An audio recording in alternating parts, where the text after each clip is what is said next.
EMS 4 തവണ party മാറിയ ആളാണ്. അദ്ദേഹം ആദ്യം കോൺഗ്രസ് ആയിരുന്നു. മാറലുകളും മറിച്ചിലുകളൊക്കെ നടത്തിയിട്ടും കേരളത്തിൽ ഇതിന്റെ പേരിൽ ഏറ്റവും കൂടുതൽ വിമർശിക്കപ്പെട്ട, ഇപ്പോഴും ട്രോളപ്പെടുന്ന ഒരാളാണ് ഈ അബ്ദുള്ള കുട്ടി. EMS 4 തവണ പാർട്ടി മാറിയ ആളാണ്. അദ്ദേഹം ആദ്യം കോൺഗ്രസ് ആയിരുന്നു.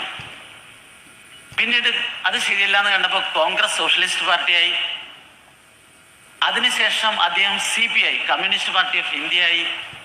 പിന്നീട് 1964 CPIയും തെറ്റാണെന്ന് കണ്ടിട്ട് അദ്ദേഹവും അദ്ദേഹത്തിൻ്റെ സുഹൃത്തുക്കളും കൂടി CPM എന്ന് പറയുന്ന പുതിയ പാർട്ടി ഉണ്ടാക്കി. EMS 4 തവണ പാർട്ടി മാറിയെന്ന് വേണമെങ്കിൽ നമുക്ക് ഒരു തമാശ രൂപത്തിൽ പറയാം. മാറ്റം ആവശ്യമാണ്.